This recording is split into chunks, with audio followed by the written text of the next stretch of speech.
Subscription کے button کو دبائیے اور ساتھ بیل آئیکن پر کلک کیجیے تاکہ آپ کو تمام ویڈیو فوراً مل سکیں۔ اس ویڈیو پسند آنے کی صورت میں اسے لائک، کمنٹ اور شیئر کرنا مت بھولیں۔ سالار طریف نے اوپاس کے سپاہیوں کی یہ بے خوفی دیکھی تو اس نے اپنے دستے کے تیر اندازوں سے کہا کہ وہ ٹیکریوں کے نیچے جو درخت ہیں ان پر چڑھ جائیں اور دشمن کے تیر اندازوں کو نشانہ بنائیں۔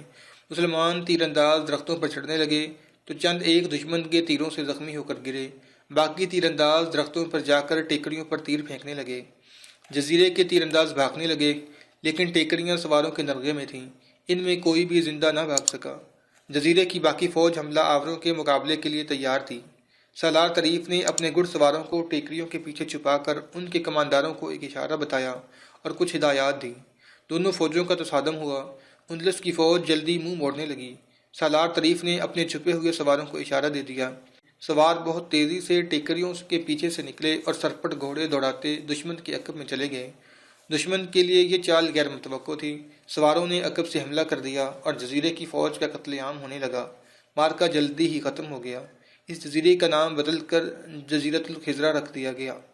واپس آ کر سالار طریف نے موسیٰ بن نصیر کو بتایا کہ جولین دھوکہ نہیں دے رہا اور اس کے سپاہی بے جگری سے لڑے ہیں۔ اس نے دوسری بات یہ بتائی کہ اندلس کی فوج میں لڑنے کا جذبہ کمزور ہے اور اس کی قیادت میں بھی کوئی ایسی خوبی نہیں جس سے ہم پریشان ہو جائیں۔ موسیٰ بن نصیر نے اندلس پر حملے کا پلان بنانا شروع کر دیا۔ جولین ایک نو مسلم مغیث رومی کو ساتھ لیے موسیٰ کے پاس آیا۔ مغیث رومی گوت تھا۔ جولین مسلمان فوج کے ساتھ اندلس جانے کے ارادے سے آیا تھا۔ وہ مغیث رومی کو بھی ساتھ لے جانا چاہتا تھا۔ موسیٰ بن نصیر پر سو پیش کرنے لگا۔ موسیٰ، جولین نے کچھ شکایات اور کچھ غصے کے لہجے میں کہا کہ اب بھی تمہیں مجھ پر اعتبار نہیں آیا؟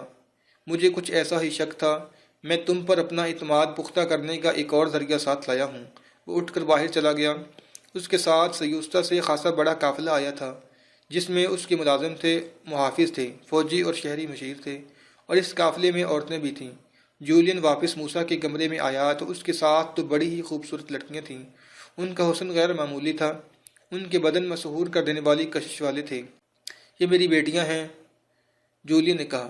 یہ فلورنڈا ہے اور یہ اس کی بہن میری ہے۔ میں ان دونوں کو یرغمال کے طور پر تمہارے حوالے کرتا ہوں۔ یہ میری عزت اور آبرو ہیں۔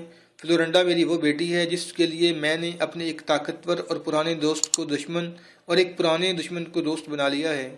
تم نے دیکھ لیا ہے کہ میں نے اپنی غیرت سے دیوانہ ہو کر اتنا بڑا خطرہ مول لے لیا ہے کہ اتنے طاقتور بادشاہ کے ملک پر حملہ کیا اور پھر تمہاری فوج کے ساتھ اپنی فوج اس کے جزیرے پر قبضہ کرنے کے لیے بھیج دی۔ موسیٰ بن نصیر، میں اپنی یہ غیرت آج تمہارے ہاتھ میں دے رہا ہوں۔ اگر میں نے یا مغیث نے تمہاری فوج کو معمولی سا دھوکہ بھی دیا تو میری بیٹیوں کو لونڈیاں بنا لینا یا انہیں وحشی بربروں کے حوالے کر دینا۔ کسی بھی مورخ نے یہ تفصیل نہیں لکھی کہ موسیٰ نے جولین کی اس پیشکش کو ٹھکرایا تھا یا نہیں، یا مزید کیا باتیں ہوئی تھیں۔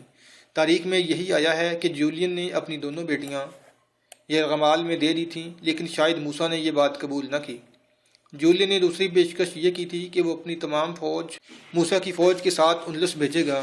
موسیٰ نے یہ پیشکش دو ٹوک الفاظ میں ٹھکرا دی تھی، البتہ اتنی ہی مدد اور اتنا ہی تعاون مانگا کہ سیوستا مسلمان فوج کی رصدگاہ ہوگی اور وقتاً فوقتاً اندلس کو جانے اور وہاں سے آنے والے مجاہدین کو سیوستا قلعے میں کھانے پینے کی، آرام اور دیگر ضروریات پوری کرنے کی سہولت حاصل ہوگی۔ پھر جولین سے یہ مدد مانگی گئی کہ اندلس کے ساحل تک پہنچنے کے لیے کشتیاں اور بحری جہاز جولین دے۔ جولین نے ہر قسم کے تعاون کا وعدہ کیا اور یہ بھی کہا کہ اس کی فوج کمک کے طور پر ہر وقت تیار رہے گی۔